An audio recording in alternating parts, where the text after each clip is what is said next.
ভারত স্বামী স্ত্রীর সম্পর্ক, তাহলে আমাদের মধ্যে কেন কাটাতার, কেন ফেলানির লাশ কাটাতারে ঝুলতে হয়, কেন প্রতিদিন বর্ডারে আমার ভাইদের মৃত্যুবরণ করতে হয়, কেন আমরা প্রতিনিয়ত বিভিন্নভাবে ঘাত প্রতিকার মধ্যে দিয়ে আমরা অতিবাহিত করছি, কেন আমাদের এখানে দ্রব্যমূল্য ঊর্ধ্বগতি, সবকিছুর একটাই কারণ এই ইন্ডিয়া। তাই আমরা ইন্ডিয়াকে বয়কট করবো, সার্বক্ষণিকভাবে বয়কট করবো, যে ইন্ডিয়াকে কারণে তিস্তা পানি চুক্তি এবং ফেনী পানি চুক্তির কারণে আপনাদের মতো মেধাবী ছেলে আমাদের ছেড়ে চলে যেতে হয়েছিল। তাই আমরা এই ইন্ডিয়াকে সবসময় বয়কটের পক্ষে আমরা আন্দোলন জোরদার করব। এবং শুধু লন্ডনেও ইন্ডিয়ান হাই কমিশনকে ঘেরাও করা হয়েছে একটি তাদের উদ্দেশ্য, যে আমাদের বাংলাদেশে যে ধরনের ষড়যন্ত্র প্রচলিত আছে এটি একমাত্র ইন্ডিয়ার হস্তক্ষেপের কারণ হয়েছে। তাই আমরা সর্বত্র ইন্ডিয়াকে বয়কট করব। আমরা একটা কথাই সবসময় বলতে চাই, যে যেভাবে দ্রব্যমূল্য ঊর্ধ্বগতি হচ্ছে, যেভাবে আমাদের মাটা দেশের যে পরিমাণে আমাদের উন্নতি হচ্ছে, যে কারিগরি যে উন্নতি হচ্ছে, তার ফলশ্রুতি একটা দুটো উদাহরণ থেকে আমি বলতে চাই যে মাতার বাড়ি বিদ্যুৎ কেন্দ্রে 200 টাকা হাতুড়ি সেটি বাজেট করা হয়েছে 2 লক্ষ টাকা, আর পাইপ কাটার একটা মেশিন যেটা 1,45,000 টাকা সেটা বাজেট করা হয়েছে প্রায় 93 লক্ষ টাকা। আর বালিশ কাণ্ডের বিষয়ে তো আপনারা সবাই জানেন।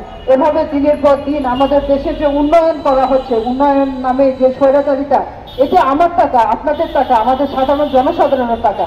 যেভাবে দিন দিন বিদ্যুৎ বিল বাড়ানো হচ্ছে, তেল গ্যাস সবকিছু ট্যাক্স বাড়ানো হচ্ছে, এগুলো আমাদের উপরে ধাবিত হচ্ছে। আমরা আমাদের সাধারণ মানুষ কোনোভাবে দেশের ভালো ফল আশা করতে পারছে না।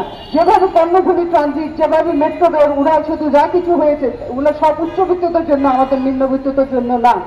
আমরা আরো একটা খুব স্পষ্টভাবে দেখতে পাই, গত 7 মার্চ এবং 11 মার্চ যেদিন আমাদের ঈদ উল ফিতর উদযাপিত হয়েছে, সবাই আনন্দঘন অনুষ্ঠান নিয়ে যারা প্রত্যেকে যখন ব্যস্ত, তখনই দেখা যাচ্ছে ইসরায়েলি একটা বিমান এসেছে। কেন এই বিমানটা এসেছে? যেখানে আমাদের পাসপোর্টে লেখা আছে ইসরায়েলি ভ্রমণ নিষিদ্ধ, স্পষ্টভাবে সারাটা জীবন আমরা দেখে আসছি, কিন্তু আজকাল ইসরায়েলি বিমান বাংলাদেশে আসে।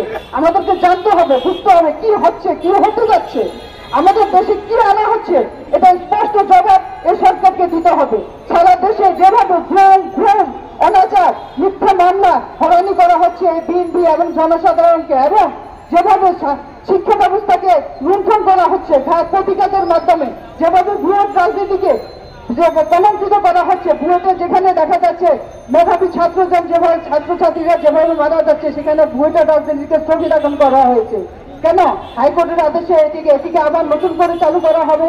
মুক্তিযুদ্ধ তো বাংলাদেশের হাইকোর্টের আদেশে হয়নি, 52 সনের ভাষা আন্দোলন তো হাইকোর্টের নির্দেশে হয়নি, তাহলে কেন এই ছাত্র রাজনীতি আবার নতুন করে ভোটে চালু করা হবে? আমি এর তীব্র নিন্দা জানাই। আমরা একটা কথাই জানতে চাই, সারা দেশ আজকে কাঁটাতারের বেড়ায় আবদ্ধ আছি। তাই সর্বস্তরে সাধারণ মানুষ এবং আমাদের বিএনপির চেয়ারপারসন, 3 দলের প্রধানমন্ত্রী যিনি গণতন্ত্রের ম্যানসন ম্যান্ডেলা, তার মুক্তি দাবি, এবং আমাদের এখানে খায়রুল কবির খোকন ভাই আছেন, মীর শরফ মীর